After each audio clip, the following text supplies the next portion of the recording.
Hello. Hello everyone, this is Your Brand Your Business, and this is also our first live test of me actually running the stream, because normally Joel does this. So if there are things that are screwy, like you can't hear me and I've just been talking into the void, or you can't hear Ernest, or one of us is super loud, say something, because that'll really help out. Anyways, this is Your Brand Your Business. It's a show, and we've linked the command, all about the business side of streaming. So I'm Galen Herbstad Cortina. I'm a financial planner, and I work a lot with streamers to help them actually get their business organized, figure out all of that side of it, and then also on their personal finances. My co-host, no longer guest, but co-host, and I'm pointing that way, okay, is Ernest Jones, aka Warbnull. You'll see him in chat too. Ernest, you want to tell us a bit about yourself? Sure. You may remember, you may have seen me before. I am a certified public accountant. For the last 5 years, I've worked with streamers and content creators getting kind of the tax side, the accounting side of things of their business sorted. I've worked with Galen a bunch, worked with Joel. Joel's busy collecting 20 boar livers in Goldshire. That's why he can't be here today. You know, he's got to get them. Those pigs just won't kill themselves. Yeah, he's doing the kind of responsible thing, like work that gets him paid, that keeps his family fed, some stuff like that. I don't know. I don't understand it fully. And I think Joel is listening, and I was telling Galen earlier that I'm going to try to take every opportunity to try to troll as much as I could and be like, and try to get him to like pull over or something. This is, you know what, this is our chance to get back. So we're actually going to be on a panel at TwitchCon, and we've had to be very straight-laced on that panel, which the previous iteration of Your Brand Your Business had a good dynamic where Joel's very straight-laced, and I am not always. Ernest and I have this interesting, not necessarily issue, but where despite our professions, neither of us is super straight-laced. So we're going to see how this goes, and hopefully it goes well. Listen, one thing we joked about was that basically Joel had a backpack, and Galen and I both snuck into it so we could be on this panel. Yep. Because we're just strictly riding coattails at this point. They edited a lot of things out of my panel submission to make it maybe more appropriate. I used you know what, I'll say it. I used a real life example. There's probably noise in the background, yeah.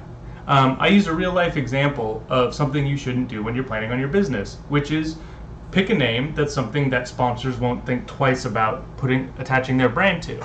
Because when I was watching, actually I was at the International 5, the big Dota tournament, and they had a pros versus audience members show match. And they were interviewing one of the guys who came up for the show match, and his it's probably my AC, yeah.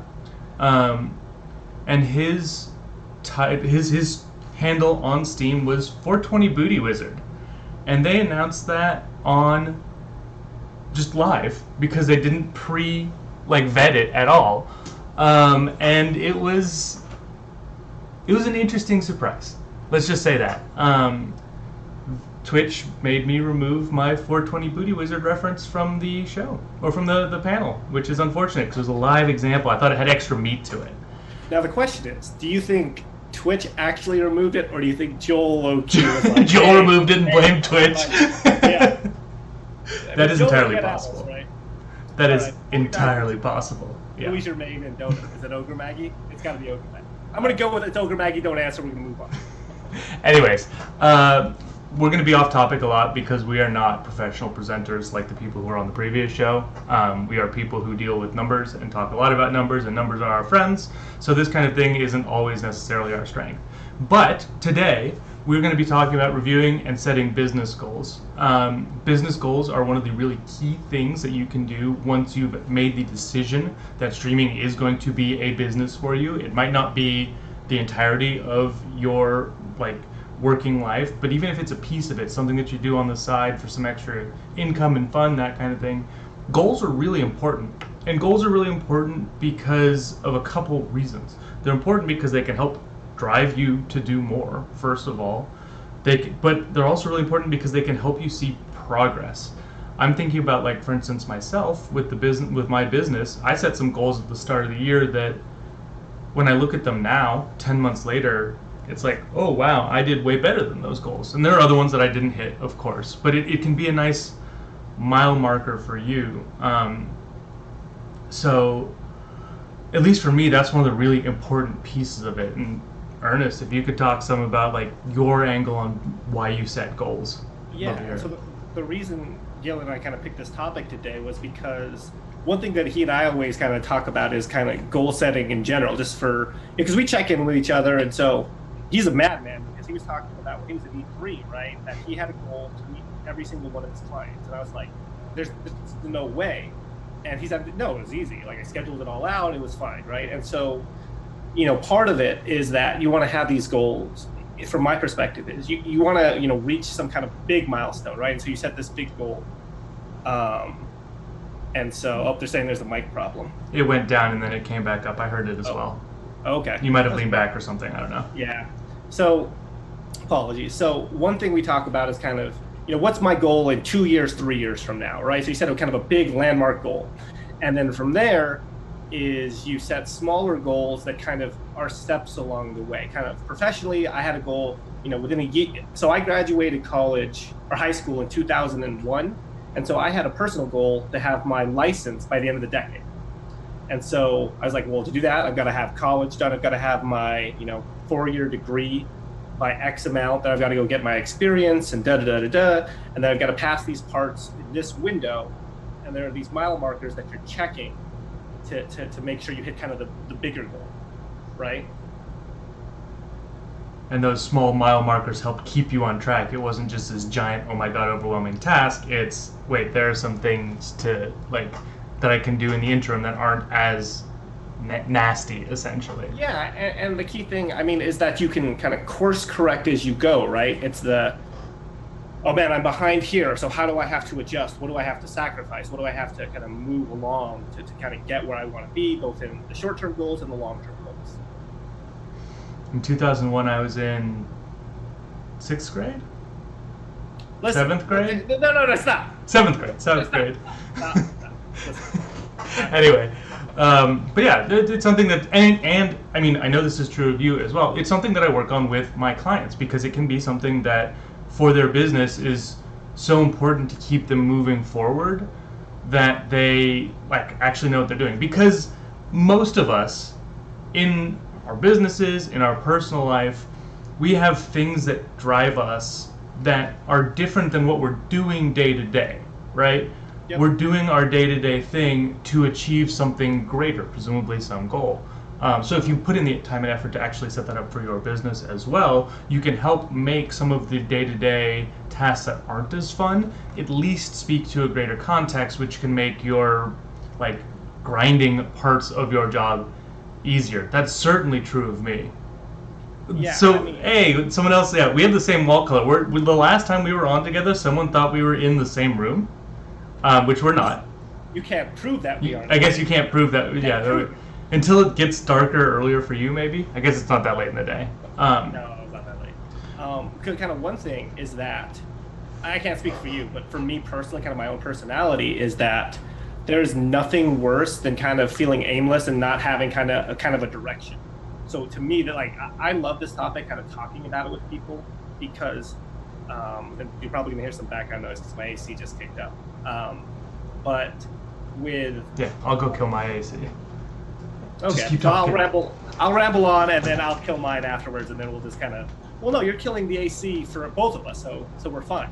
But setting goals long term is kind of great because you end up having a direction, right? And you can kind of course correct from there. So you end up with a goal, and you're like, well, I want to be here, and then you're not there, and then you can say, well, what do I have to adjust to move it forward, right? Do I have to keep doing this? What should I adjust? Were my eyes bigger than my stomach, right? Did I set a goal too broad, too big, or too small? And so again, one thing I wanted to ask you is kind of, in terms of when you set a goal, kind of what are the kind of key features that you think should be a part of that? I really like, there's a framework that I was taught at my first real job after college, but it was a project management role. And they were really big on, they called it their SMART goal system, with SMART being a mnemonic. And that was something that's really stuck with me ever since then.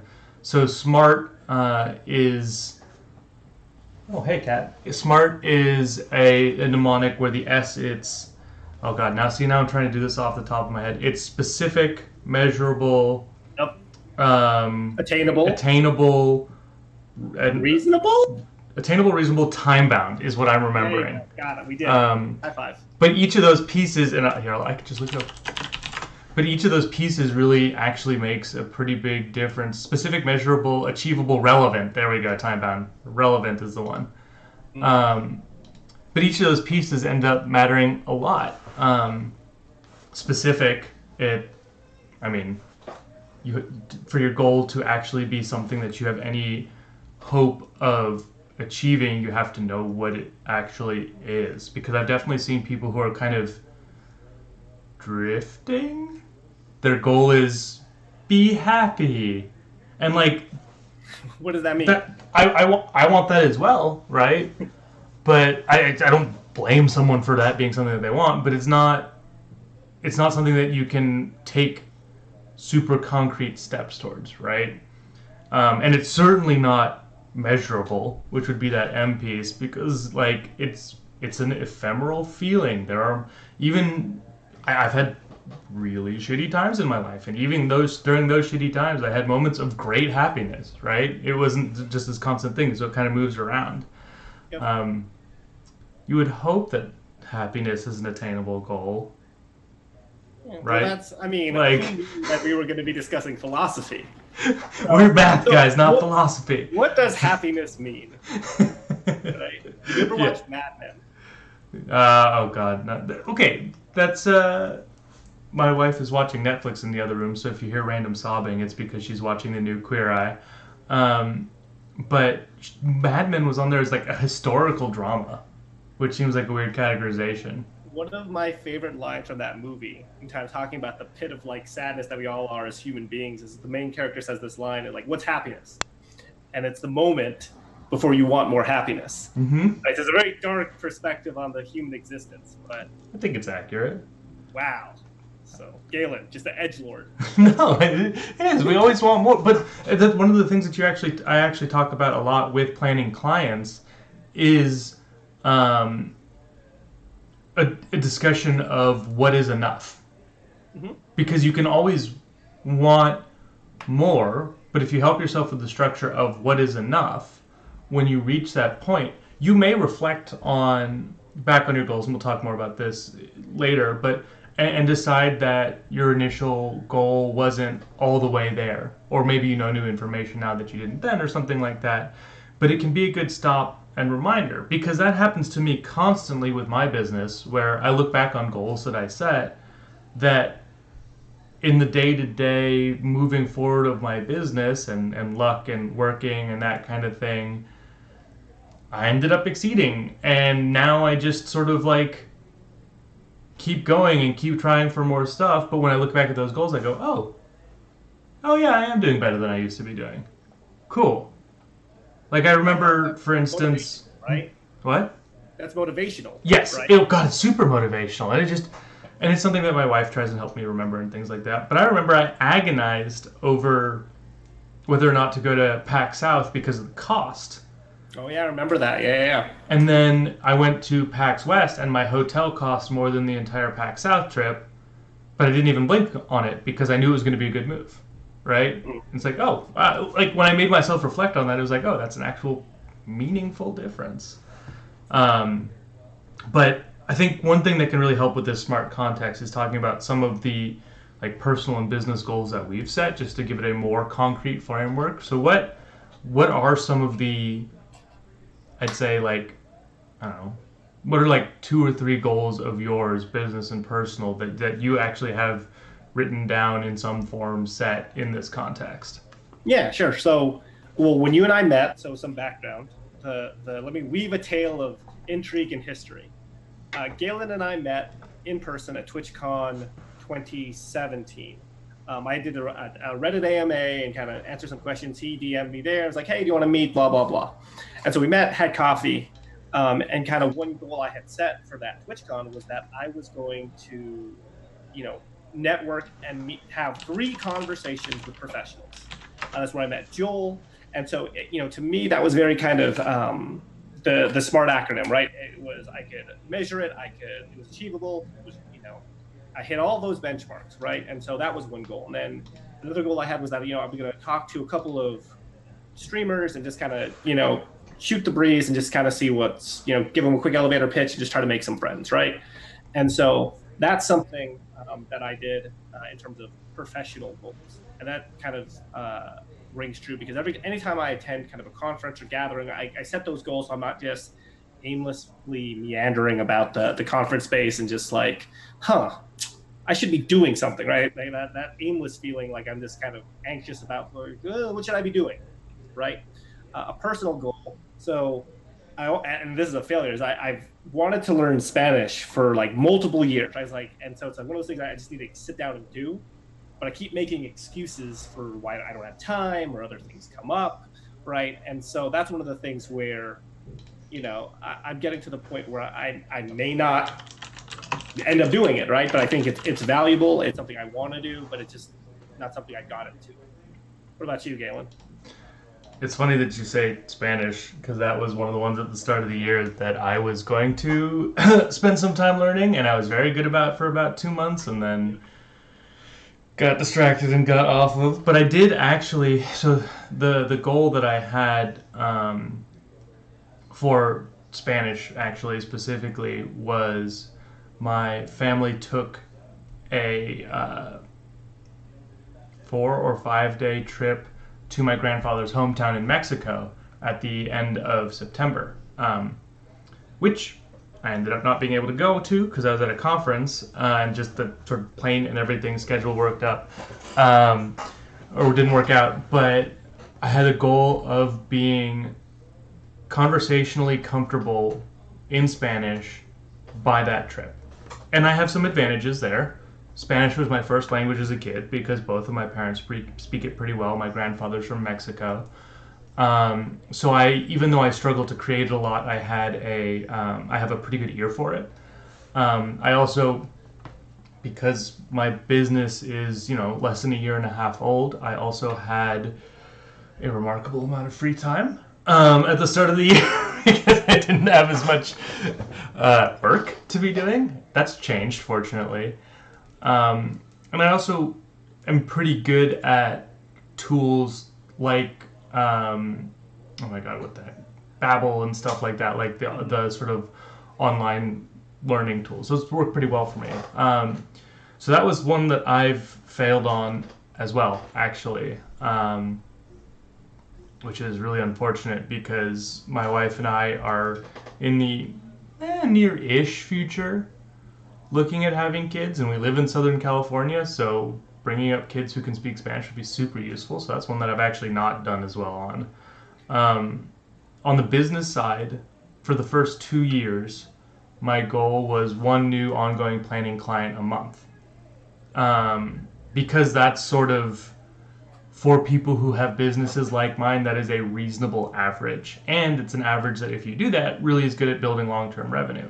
So for me, that's been a goal for a really long time. For actually a 2-year goal of 1 client a month for 2 years, aka at the end of 2 years, I have 24 ongoing clients who are currently signed with me. So if a client drops off for some reason, which I've only had 1 drop off, but if someone drops off, then that knocks me back 1.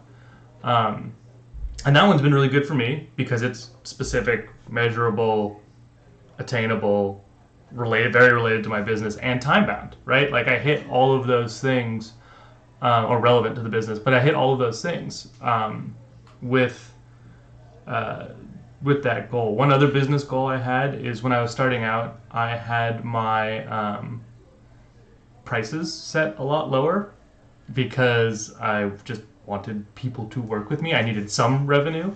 Yep. And one of my goals was to basically kick my minimum ongoing planning price up to $2,000 a year, which is very low for my industry, but I think pretty reasonable in the sort of streaming and young professional space. And that's actually something I achieved earlier this year. I felt comfortable enough to do it. And it was totally a comfort thing. I could have done that day 1, right? Like I wanted to by the end of this year get there, and I could have just literally day 1 been like, it's not $2,000 a year, but I didn't feel comfortable enough doing that. And I finally reached that point. So and I'm on track with the one a month one. Um, but those kinds of things have been those were some of the business goals that I had. So I think we can use those, like the conference setting goals and then the sort of client based goals, as good examples as we're walking through it, because the next thing that we really wanted to talk about was, how do you evaluate progress? So what systems do you have for evaluating progress on your goals? So for mine, I set more goals along the lines of the client goal, the look back, right? So midway Mhm. through, I'm looking, hey, You are an accountant. I'm an accountant, and I look back and I say, hey, did I hit my client goal? Did I hit my service goal, right? Because one personal goal I have is kind of, and you're on the same boat, is that uh, we're very referral based, right? So, my view of it is, look, I'm going to kick ass on your stuff, do great work for you. And you're going to be so happy that you're going to say, like, hey, call Galen, call Ernest. Like, these guys know what they're doing. They're great, easy to work with, yada, yada, yada. And so, to me, that's how I evaluate it. That's how I, in a way, kind of gauge customer satisfaction as well, right? Is that I'm looking at, hey, there's no higher praise as a professional than someone vouching for you, whether it be another professional, a client. That's the highest praise you can receive. So that's how I evaluate ongoing. And it's kind of, you're always in this loop, in my opinion, right? You're goal setting, and you're looking back, and you're adjusting, and you're trying to find a system that works, whether you write it down or you're keeping it in your head, and you're doing these things, and you're constantly doing this self-evaluation process, right? And then the dread creeps in, like, am I hitting this? Yeah. No. Okay, is this reasonable? Do I need to adjust? What do I need to change to maybe hit those goals, because I do think they're reasonable? Those sort of things. What metrics do you use on sort of the two that you just listed? Do you have like an actual spreadsheet or something where you're tracking like number of referrals and number of clients? So I have a kind of one of those crazy, absurd spreadsheets, because I color code things, Oh and no. it's only for me. It's not for anyone else. I've got dates, I've got times, I've got status things, I've got kind of various categories for things, and it's just kind of a nightmare to track. So, Oh god, Gantt charts? No Gantt charts, please. I'm done with Gantt charts in my life. well, and real quick, I want to get on a tangent. So let's make it kind of more relevant from perspective. So you and I have some mutual clients. Mm-hmm. You think of some goals that they've set, kind of as streamers, kind of just talking about them in the abstract. Some of the goals that my streamer clients have set. Yeah, because I can think of, like, one will like have a big month push, right? And they'll hit, like, Yeah. I want to hit kind of a streaming hours goal. I want to hit, a sub count goal. I want to hit, those sort of things. Yeah, although the sub gifting definitely blew up sub count goals. So that was both good and bad. It's apocalypse, right? Yeah, well, that's what's going on now. I've had some clients. Well, so actually, a lot of my clients are very, very charitably inclined. There we go. That was a hard word. And so a lot of them have been setting goals for different charities. So some of them participated in St. Jude. Some of them are like the stuff that they did back in May. Some of them are participating in some of the upcoming stuff at TwitchCon. And so they set really specific goals that often as incentives for their communities, right? This much money and I'll dye my hair. This much money we'll do this emote, that kind of thing. Mm-hmm. But I also have clients who set specific goals based around they set business goals based around their personal spending desires.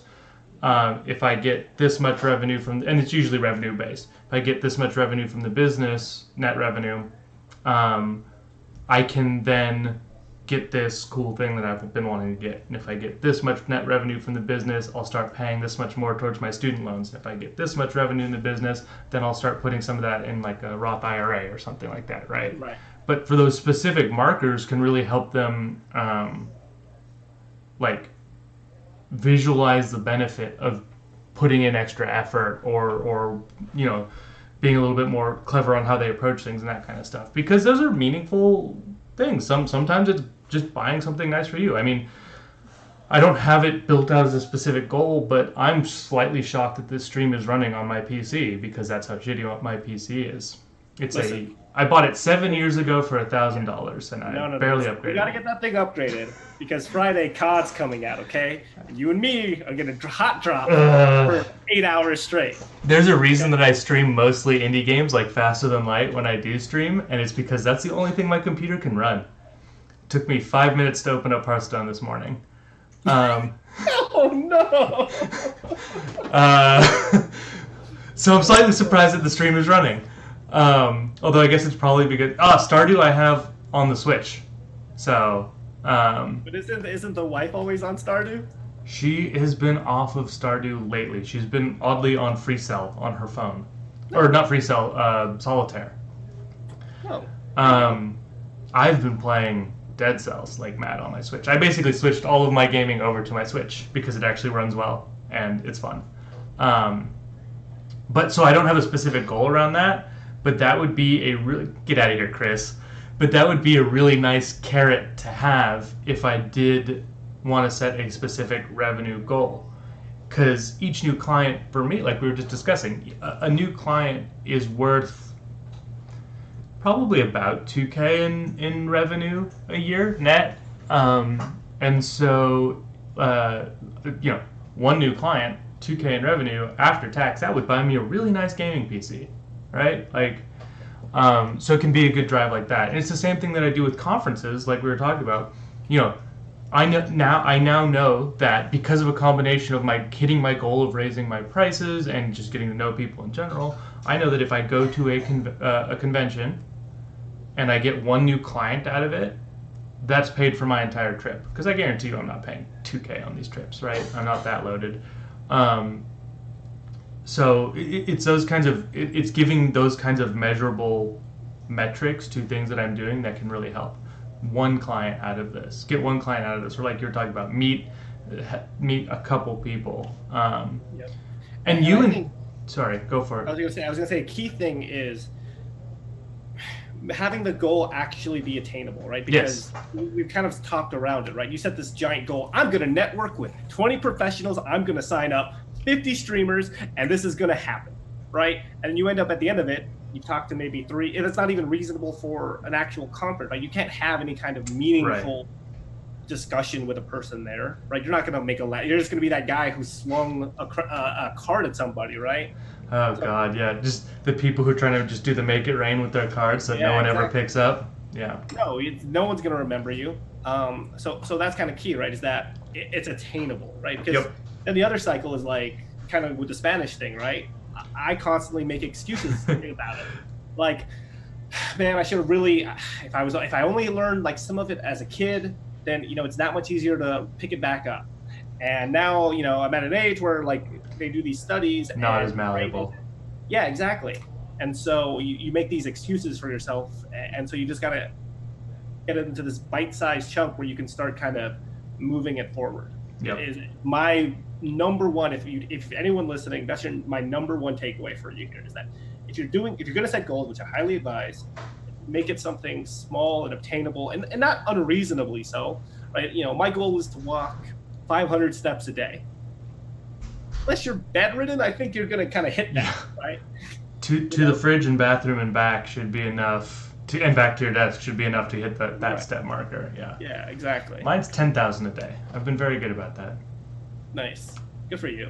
I've got my, Fitbit, and I've only missed 10,000 steps a day over the past year and 10 months, like 4 or 5 times at most.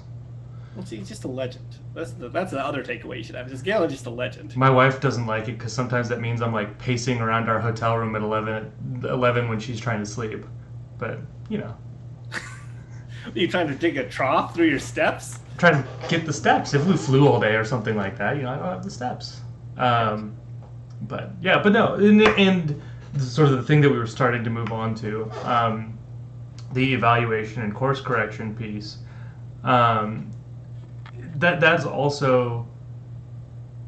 That's somewhere where you can, if say you start a goal with the New Year's resolution, something like that. Yep. New year, new me. Good luck. I haven't succeeded at that yet, despite my efforts. But you should set up a fairly routine schedule for re-evaluating those goals. Yeah. both not for evaluation. So both for evaluating your progress on the goal and reevaluating the goal. You want to evaluate the progress because you need to know how you're doing to make any sort of meaningful judgment against what you originally set out to do. Yeah, you already hit your goal, like in the examples you were citing earlier, right? Well, it's kind of, okay, I hit it. What's next? Yep. I think one important thing there too that others have helped me remember is if you do hit a goal that you set, make sure you take the time to celebrate it before saying, okay, what's next? Because I have a tendency to do that. I got 100%, great, 120%, let's do it, without actually celebrating no, I got 100%, that's good. Well, so I'm going to share, I'll probably overshare personal here. So Gail and I both submitted multiple panels to TwitchCon. And so, when I made the joke earlier at the top where we kind of rode Joel's coattails, I was down. I was kind of like, man, I had a goal that I was going to get kind of a tax panel accepted in the next couple of years. Still haven't hit that yet. Every year that'll be a goal. But then as soon as it got accepted, right, I was just like, all right, what's the next thing? Like, what's the next plan? Like, we would start like prepping it and and I was having dinner with my girlfriend, and she was like, what are you like? This is good. Like, calm down. Take a moment. Like, this is great news. And I was just in a funk, and it was just not happening, right? And it's just, like Galen said, take that moment, take that, celebration, and then on to the next game, as it were. Yep. My wife's very good about reminding me of that as well. Sometimes they're like, you got a new client, let's celebrate, kind of thing. Whereas I'm like, in my mind, I'm like, you've got a new client. Now here's a lot of work for you to do. Because let me tell you, new clients are a lot of work. Good, but a lot of work. Yeah. And one thing is that I think kind of the bigger point is that you kind of set these goals and you kind of get in your own head, or at least I do, and you're in that moment and it's just kind of like scramble, right? It's like, okay, what do I have to do to get this done? And then you're just constantly in your head kind of trying to figure out, am I there? 120% like you said. And I think kind of an important step in that evaluation process is being able to take the step back, pause. I mean, you can kind of tell from the way I talk, I tend to talk real quick and ramble. So is you take that step back and you look at it at like 10,000 feet and you say, okay, wow, like, I hit this marker, stop and smell the roses, as the colloquialism goes, right? Mm-hmm. Yeah. And what about course correction? So say you had a goal and you check in 3 months in and you're not 25% of the way to the goal. So my go-to example was I failed, funnily enough, the tax portion of the CPA exam twice. Now hold on. The reason for that was I was like, in my head, I was very stubborn. Refer clients elsewhere. Yeah, see, I told you so in Reg was the worst. The reason was I was like, why do I have to know? I can just look up the tax law. I don't need to know that. This is stupid, right? And so, I had that goal and I was like, look, okay, if I'm gonna have to do this, I'm gonna have to, like no socializing, no kind of like free time. Like it's all just like throwing yourself into this section of the test. And kind of, that's what I had to do. That was the course correction, right? Because you have not to get too into the trees, but you have a 18-month window to pass all 4 parts of the exam. And it's kind of a rolling window. So if you don't pass all 4 parts of that 18-month window, you lose the ones earlier in the session. Ooh. So it's like, that sucks. Yeah, exactly. So I never would want to have to take the CFP exam again. Oh my God. I'm sure Joel would be like, hey guys, don't forget about the bar exam. Yeah. Also sucked. The certified financial planner exam was such a bear. And I have a couple friends, including an accountability buddy who's studying for it, and it's just like, oh, you poor bastard. Mm-hmm. He's been in practice for a while. He knows what he's doing super well. The marks will be useful for him for all these reasons, but it's just like, oh man, that sucks. Yeah, I mean, I think I'm sure it's the same for bar exam, CFP exam. Is that they have this rule, and it's kind of like an XY plot chart. The more miserable you are, the more likely you are to pass. Yeah, that was there was definitely a at least with the CFP exam, a thing of like, the less confident you are going into it, the more tailed you will be along the distribution. Mm-hmm. You'll either be way on the left tail if you failed badly, or way on the right tail if you're way over prepared. Yep. Talking statistical distribution, by the way, when I mean tails. But yeah, and that's part of that's part of why you evaluate, is so that you can course correct in time to give you a better chance of succeeding. So if you're a streamer and you had a goal of, say, partnership, right? You're not there yet, but now since TwitchCon of last year, you've got the path to, well, I guess implemented later, but the path to partner track, and you set a goal that you wanted to be a partner by a certain point, or at least you wanted to meet the concrete metrics of being a partner. There's the ephemeral, does Twitch like you? I don't know, And that's a good point, because anyone looking to do that is those concrete, measurable goals are a great example of kind of that SMART acronym you were talking about, right? They say, X amount of hours streamed in a window, X amount of concurrent followers. That's a kind of whether you're a hobbyist and you're just doing it for fun and you kind of want to have kind of goals to drive you. Yep. I mean, I would argue that kind of benchmarks that they provide for you are kind of a great way to just, have fun with it and measure your progress, right? Yep. Just kind of check the box thing, right? I've definitely had some partners who are in the bounty board program, where there's a variable payout based on your viewership, say they wish they had a metric like the path to partner to show them, they're already partners, but show them what it would take to earn certain payouts from that, because then that would really help them, rally the troops, for instance. But if you're on that path to partner, and there are a mixture of things, right? There are the things that you fully control, which is, well, absent major outside life thing, acts of God, that kind of stuff. But time streamed, largely you control, right? I suppose they're like, my job went nuts kind of thing, but largely you control that. And then there are things that you control, that you have some control over, but not a ton, like viewership counts, right? There are people who provide phenomenal content who don't have huge viewerships, and sometimes that just happens.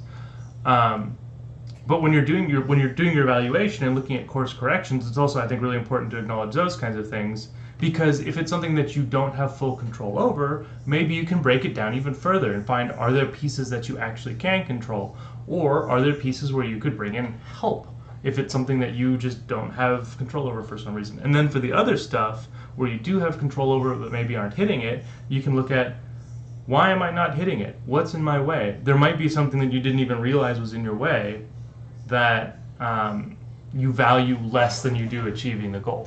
Because, if the thing that's in your way for Path to Partner program or any other goal is, I spent time with my wife and kids, it's like, well, all right. Like, that's right. Like that's probably more valuable than whatever that goal is. But if it's just something like, I get distracted screwing around on Twitter. I hate Twitter. I'm on it a lot more than I should be. Speaking of my goals, I hate it. I have an asterisk right now on my Twitter page, and I desperately want to refresh it. I hate it, but I'm hopelessly Why do you even have Windows open for this? I don't know. What are you doing? Because I'm looking at your eyes. I want everyone go follow Ernest on Twitter just to give him more notifications. No, don't do that. Just buzz on his phone. But one thing, you were talking about the abstract. So one thing I wanted to mention was that, so you're not hitting that hour stream goal, right? And so we're talking about that evaluation process, right? That the constant loop, and you're saying to yourself, hey, is this goal still worth it? Like, you may have started the process and thought, hey, I want to hit a certain hour stream, I want to hit this path partnership. And you may get halfway there and you may do the evaluation, you're nowhere close, or these things have come up, and then you may realize, yeah, I don't really value that. Like, it's not important to me to actually do this. Like, I was doing this thing, and it's like, I don't have to do this, Yeah, absolutely. That's true. Right. It can definitely be that the reason that you're failing to do something is because your priorities have changed. And that is a part of course correction as well. You could have been right at the time that you set the goal and wrong later, right? You could have made the right decision in the moment and just had things change that make the goal not as relevant.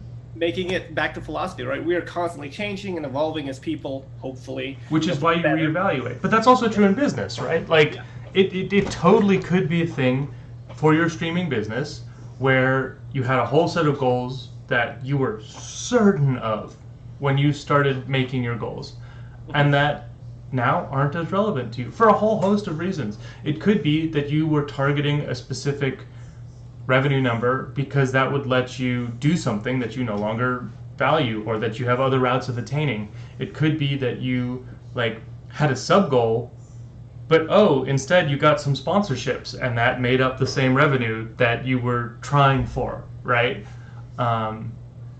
So I think that's a really big important part of all of this is you got to set up those goals, you got to make them smart goals, but you also got to reevaluate them. I still kick myself over the Spanish one, and that is, even upon reevaluation, something that I prioritize. So I need to figure out why it's not something that I am making the time to do. Versus, again, like the steps one that I've been super good about.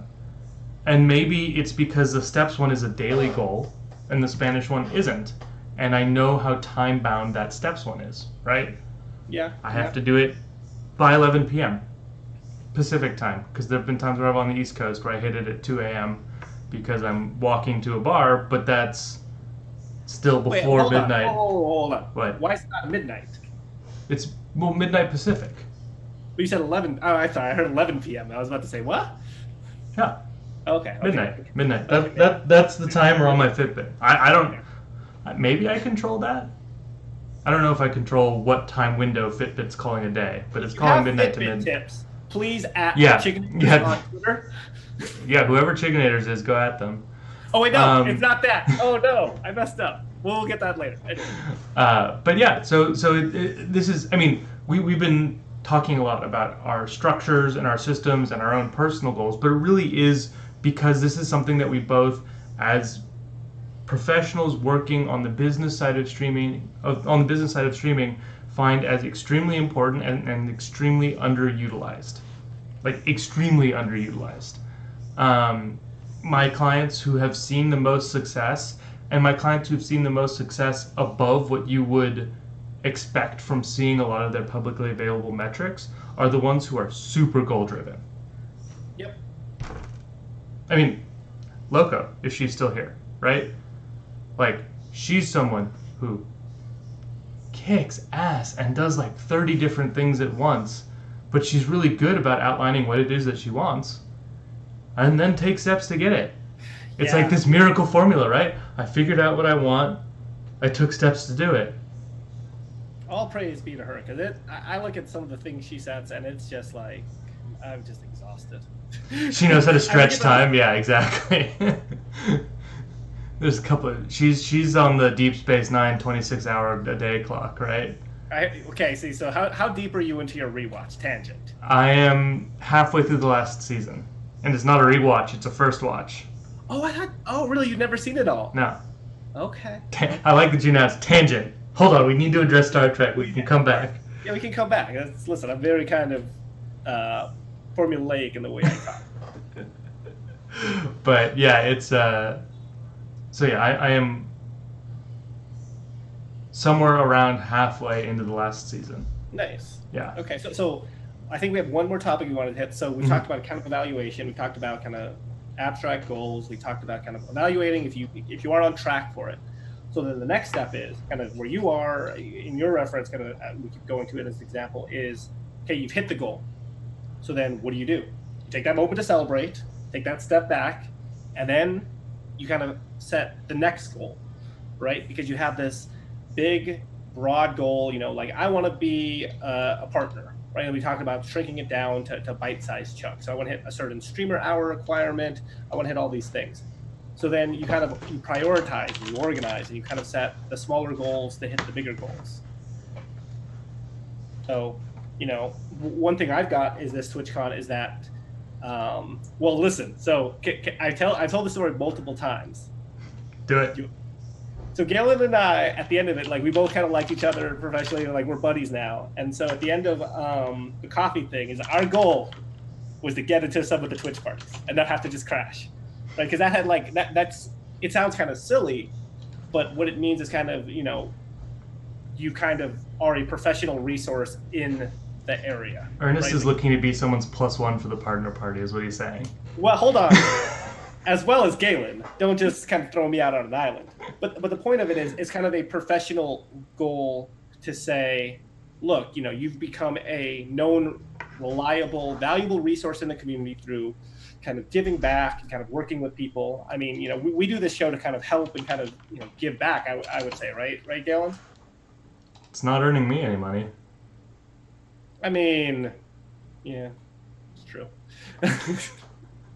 I have spent so much time getting this thing like just organized, and I'm not a good streamer, as we've discussed, right? So like getting OBS to actually set up and work, getting our audio levels to not be horrific, getting Ernest and my cameras to not be stretched strangely. Like, you need to be on at 2:30 today Pacific because we have to figure out this thing right now. And if you're not there, we're not friends anymore. You're off the show. I'm going to yell at you. Number 3, we're not friends, to emphasize. Number 4, you're the worst.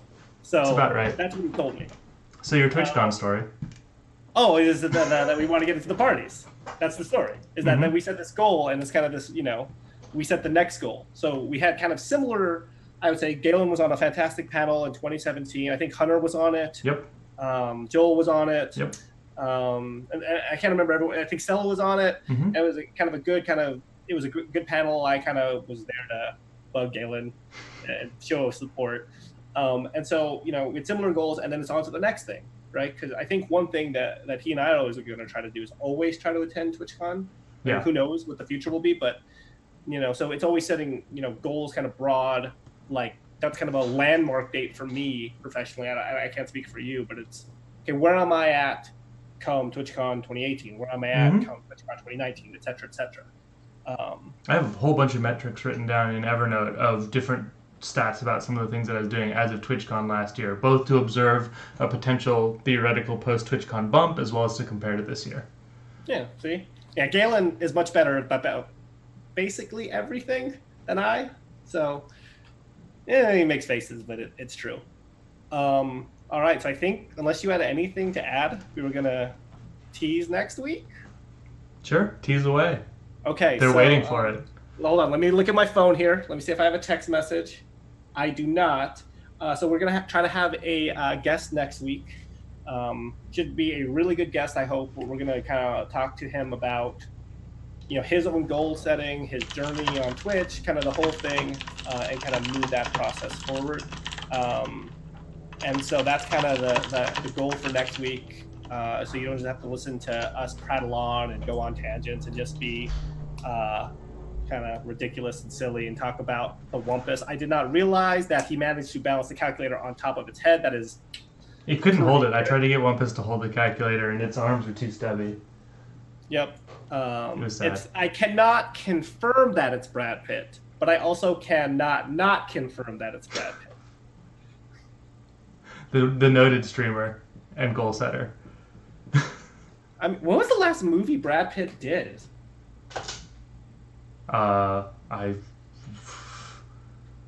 wouldn't be able to tell you. So yeah, like Galen typed in chat, if anyone has any questions at all, we're taking them. So feel free to shoot away. It doesn't have to be related to the goal setting topic. It can be anything kind of business related. Galen's, a financial planner. I'm a CPA. So, anything finance related is more in our wheelhouse, but we'll take questions from any kind of professional area and then tell us like, well, it depends and we don't really know. It's not our area of expertise. It depends. Why not? But one thing, while sort of people are asking questions, or potentially asking questions, you aren't forced to ask questions. But one thing too to say is, if you have a goal that you're looking to set, and you don't know where to set it. So I have this thing that I'm picturing that I want to do, but I don't know what's a reasonable number. For instance, for us, it might be number of clients, it might be revenue, something like that. It can really it can really help to start detailing where you are today.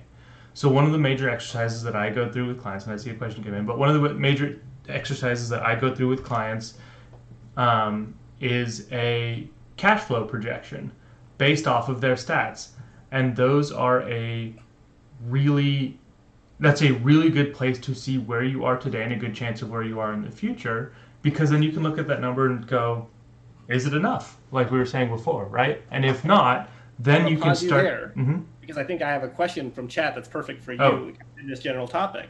So Wes Sissa says, do you have any type of resource for a performance review? Something a streamer can come back to every 6 to 12 months to reassess goals. Yeah, the calculator that I'm talking about, the second most current version of it. I think I forgot to update it the last time I made updates on my own template. But the cash flow tool itself is up on my blog, which is Pajama Pants Finance. I don't know if we have a link for that at all. But under the it was one of my recent articles, was just an update on it. In terms of other tools that I use I use Excel a lot to make my own tools for goals. Of course. Which, right, as Ernest alludes to, we're both very Excel oriented because of our work. You could say we're looking to excel. I'm sorry. But yeah, okay. Oh, there you go, Wes. Well, first of all, that's super nice of you to say. But you've clearly crossed it exactly. But yeah, there are some tools that I have on there for things like that. So the cash flow tool should be up there, budget tools, that kind of stuff. But I really like, at least for me, I'm comfortable enough in Excel that I really like building my own tools. And oftentimes I'll work off of someone else's template, but I really like customizing it to my business. So for instance, my revenue projection tool is very different than the one I have for streamers because the way I earn money is very different than how streamers do. And the things that are relevant metrics to my business are irrelevant to streamers and vice versa. So for me, that was a really big part of it. And that comes from my history as a project manager. We use a lot of Excel, and that comes from, again, my work right now, I use a lot of Excel. Anytime there's not a perfect tool for something, I then go and build it in Excel, that kind of thing. But do you have things that you use? I know you have some of your model streamer setup kind of things, right? Well, so it's kind of funny. So what I would say is I'm constantly looking to the past, and Galen's constantly looking to the future. That's why he's the optimist, I'm the pessimist. I kind of have a negative outlook on things. He's always kind of looking at the past, right? And so I have just a lot of templates based for evaluating historical things. So you've seen my template, I think, kind of my just generic Excel spreadsheet that's kind of a profit and loss statement for people who don't necessarily want to use kind of a more advanced bookkeeping solution, kind of checklists, things like that. But all of my stuff is, again, more backward looking than forward looking. So, mine would be more in terms of the evaluation side than the projection side. I'm big though on you got to look to the past to try and anchor what you're guessing for the future. Because the future could be completely different than the past, but usually looking at what has happened before can give you some sort of anchoring point to start from to do those future projections. Right, that's the course correction, right? Yep. And to Joffin's question, as a streamer or streaming organization, at what point do you know if it's time to branch out, i.e. you're profitable, but how profitable before you can get comfortable? So, for the people I work with specifically, they are streamers who they're streamers who are, if not literally sole proprietors because of their business entity, are the only person running the business. They might have contractors who do things for them, like edit videos for YouTube, community management, that kind of stuff. But they're the entire business functionally. So the answer to that question comes from them. Right? It comes from what is it that's actually relevant and meaningful to them. So for a lot of them, it's get to the point where they are, for my streamer clients, get to the point where they are covering all of it post-tax, covering all of their living expenses, doing reasonable downside protection things for the business, like disability insurance for themselves, and doing some saving for the future. So that's, they've built up an emergency fund, they're doing some investing, not necessarily they're getting super nuts with it, but they're addressing their current needs and their future needs without having to take on serious debt to do it unless it's dedicated to one project. Yeah, one thing I want to say is to go to your panel. last year was that I think the panel was kind of, hey, should I, going full time, how many benchmarks do I need to hit, goals there as well. And it was the concept of, and correct me if I'm wrong, Galen, it was, look, you've got your full-time kind of main hustle and streaming's a side hustle, and you're looking to make that switch, right? Mm-hmm. And it was, look, kind of plan on living 3 months strictly just using your stream revenue. Can you make it? Yep. Right? Was that what it was? Was it 3 months? 3 months is sort of the floor of what I'd say, yeah. Yeah, and so in terms of kind of branching out profitability-wise, I would kind of use all of those things, right? Like if you're talking about you're kind of a main game streamer, and I'm not an expert on this, but I would say kind of if you're looking to branch out and go variety, is that if you've been a main game and you've built a community, is that you set a time, to do the variety game, a set time, and you lead in, and then you kind of slowly do that transition, and you kind of gauge the metrics from the variety streams, right? I'm sure StreamerSquare has all kinds of. I think they have content related to this. I think I've seen it where they're talking about that kind of flip switching when you're main game to variety gamer or streamer rather. Probably. it sounds like something they'd talk about. Mm-hmm. Well, and I mean, I know Loco moved from more genre focused to more variety, so I'm sure that's something that they've covered. In terms of at what point do you know if it's time to branch out beyond? Maybe you've reached what you're comfortable at, and do you push harder? A lot of times what I'm doing with streaming clients is if they're comfortable where they are right now, analyzing are there low effort ways to provide more opportunities for your community to support you in a way that's meaningful to them, right? So not alienating your community to wring out extra dollars, but hashtag sellout. Right, exactly. Right. Yeah, hashtag sellout. But things like I saw Chris in here earlier. Things like maybe merch. Maybe you aren't doing shirts, mugs, that kind of thing yet with your logo on them, but that's something that your community would like. And maybe you've been asking about. That's actually, if you're working with a company like DBH, that's not a ton of effort on your part to get a really good product out there with really low risk to you. I don't know if I've talked with you, I think, about this in the past before, but you don't have holding costs with them, which is nuts. Well, hold on. So let's bring it back to the person of the hour, Loco. You were at a conference and you were wearing a merch shirt, weren't you? Yeah. Oh, yeah. I was wearing the Booker shirt. That was a financial planners conference. They like the Frenchie shirt with the shades. Yep. But yeah, it can be an easy way to spread that kind of stuff or show unity, those kinds of things. So I look to those kinds of things first when I'm thinking about branching out, like at least revenue-wise, before starting some major new effort. Is there low-hanging fruit to pick? Right? There's a reason that's the analogy of low-hanging fruit, because you might as well pick it first. And streamers often haven't done a full strategic look at all of their monetization options, which again, not to wring extra dollars from their community and potentially lose community members, but as this might be something that also fits in. You're not going to get a ton of, unless you're a huge streamer, you're not going to get crazy recurring revenue from merchandise, because how many shirts are you going to sell, right? In terms, you're not going to sell multiple shirts to the same person, right? It's not like a sub, but it's still pretty good. For you work a lot more with orgs than I do. I do almost no work with orgs, and you do, from what I understand, a lot more. What do you see for them on like the analysis and branching outside? So orgs evaluate things kind of differently. So they evaluate, the example I would give is kind of low-hanging fruits. I was talking to an organization owner, and they were in this game. I'm not going to say what game. It's entrenched, and it's across various platforms. They were looking at buying a team. And one thing that stuck with me was that they found a market inefficiency, because what they could do in this game was they couldn't really afford a U.S. team. It didn't make sense from them from that standpoint. So what they did, though, was they bought an Australian team.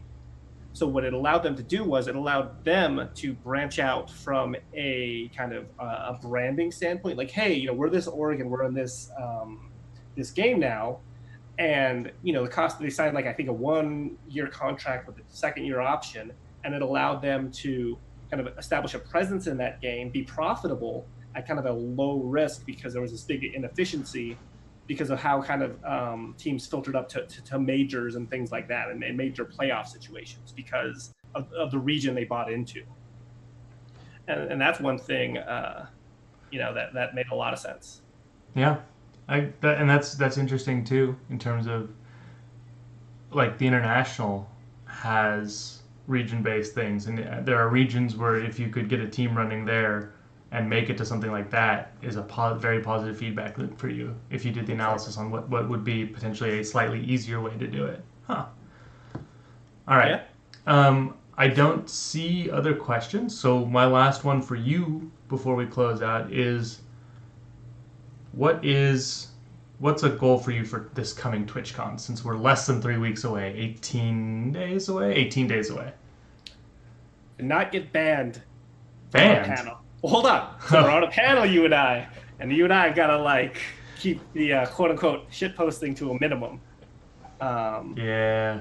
But no, it's more of the... So I've done very well networking with professionals.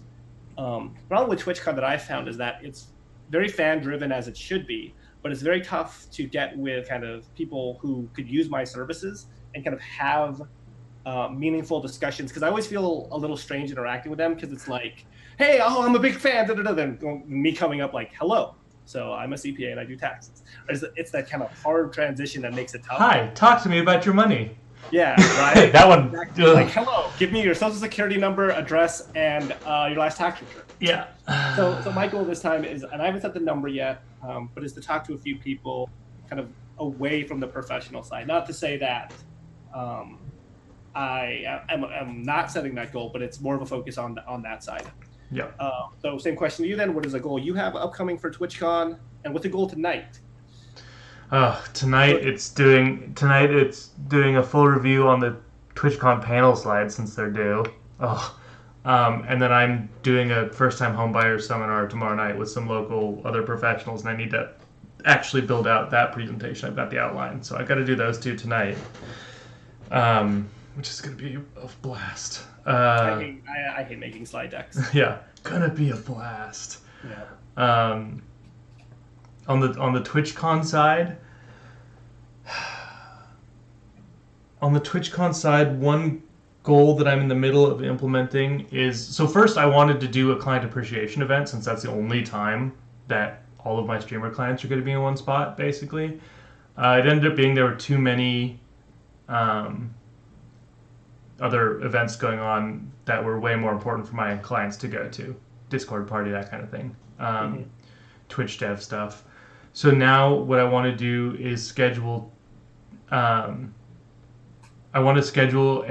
group lunch somewhere where I can just, if my clients have the free time, take them all out for lunch as a thank you, and give them a chance to meet each other and interact and that kind of stuff. Yep.